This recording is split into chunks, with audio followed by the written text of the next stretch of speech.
கிறிஸ்துவில் பிரியமானவர்களே, ஆண்டவராகிய இயேசு கிறிஸ்துவின் நாமத்திலே உங்கள் யாவரையும் வாழ்த்தி ஆசிர்வதிக்கிறேன். இந்த நாளுக்கென்று தேவன் நமக்கு அருளி இருக்கிற ஜீவ வார்த்தை 1 சாமுவேலின் புஸ்தகம் 26ஆம் அதிகாரம், அதிலே 25வது வசனம். அந்த வசனத்தின் ஒரு பகுதியை நான் வாசிக்கிறேன். நீ ஆசீர்வதிக்கப்பட்டவன், நீ பெரிய காரியங்களை செய்வாய், மேன்மேலும் பலப்படுவாய். என கேட்கிற தேவனுடைய பிள்ளைகளே, மலைகளில் ஒரு கவுதாரியை வேட்டையாடுகிறது போல என்னை வேட்டையாடுகிறீர் என்று தாவீது சவுலை குறித்து சொல்வதை இதே அதிகாரம் 20ஆம் வசனத்திலே நாம் வாசிக்க முடியும். இப்படியாக வேட்டையாட நினைக்கும் ஒருவனை கொண்டே தேவன் தாவீதை வாழ்த்தும்படி செய்தார். இந்த நாள் உங்கள் வாழ்க்கையிலே உங்களை பகைக்கிறவர்களை கொண்டே, உங்களை பகைக்க நினைப்பவர்களை கொண்டே தேவன் உங்களுக்கு நன்மையை செய்ய போகிறார். உங்களுக்கு தீமை செய்ய நினைத்து தீவிரித்து கொண்டிருக்கிறவர்களே உங்கள் நன்மையை நிறைவேற்றப் போகிறார்கள்.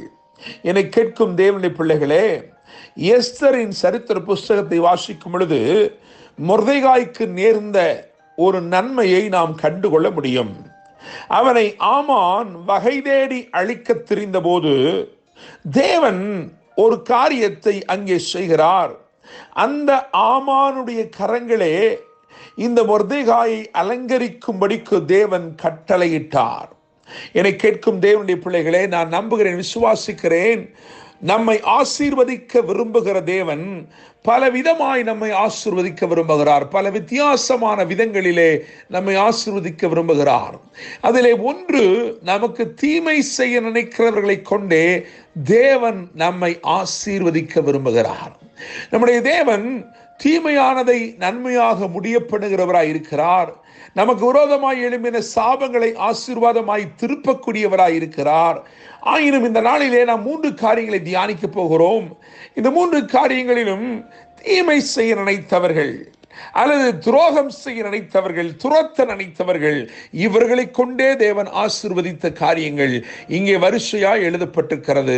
அவைகளை நாம் தியானிக்க போகிறோம். முதலாவதாக நாம் வாசித்த இந்த 1 சாமுவேல் 26, 25 ஆகிய வசனத்தை கவனிப்போம். நீ ஆசீர்வதிக்கப்பட்டவன், நீ பெரிய காரியங்களை செய்வாய், மேன்மேலும் பலப்படுவாய் என்று எழுதியிருக்கிறதே. இந்த வாழ்த்து யாரிடத்திலிருந்து வந்தது என்று சொன்னால், வேட்டையாடும்படி புறப்பட்ட சவுல் தாவீதை வேட்டையாடும்படிக்கு புறப்பட்டு ஒரு தெள்ளுப்பூச்சியை தேடுவது போல் இன்றைக்கு என்னை தேடுகிறீரே என்று கேட்கும் அளவிற்கு சவுல் தாவீதை வேட்டையாடுகிறான்.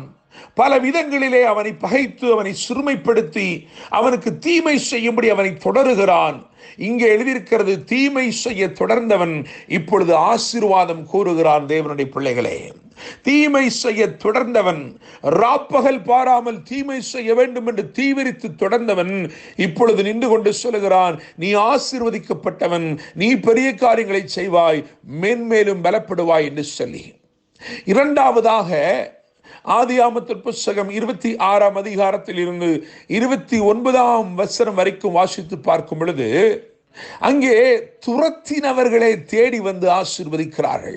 என்னை கேட்கிற தேவனுடைய பிள்ளைகளே, ஈசாக்கோடு கர்த்தர் இருந்தார்.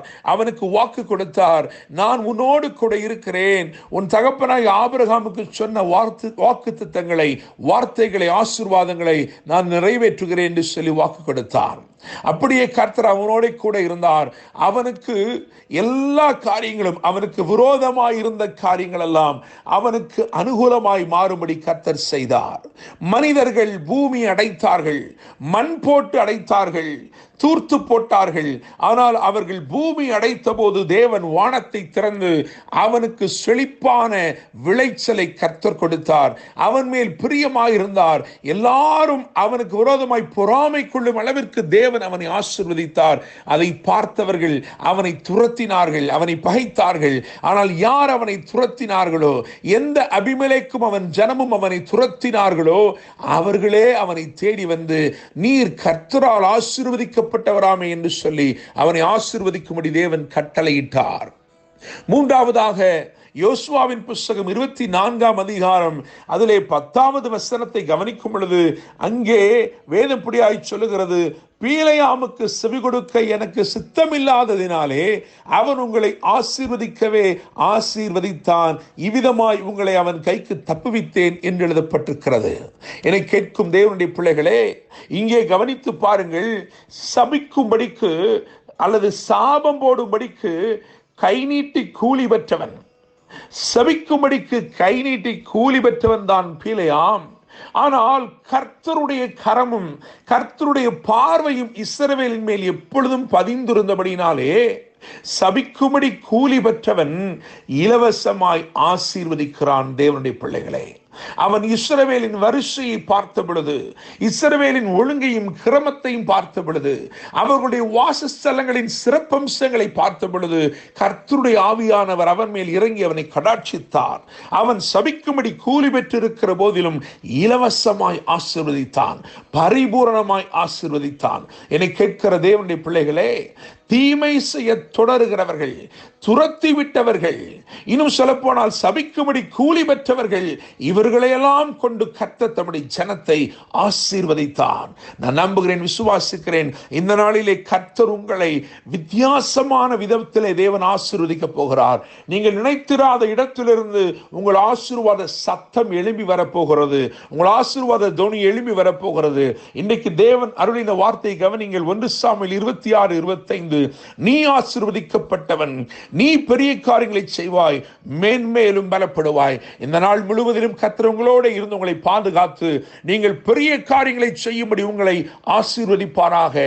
நினைத்திராத இடங்களில் இருந்து உங்களை நன்மைகள் உதித்து வருவதாக. என்று அன்புடன் pastor Daniel Moses. God bless you.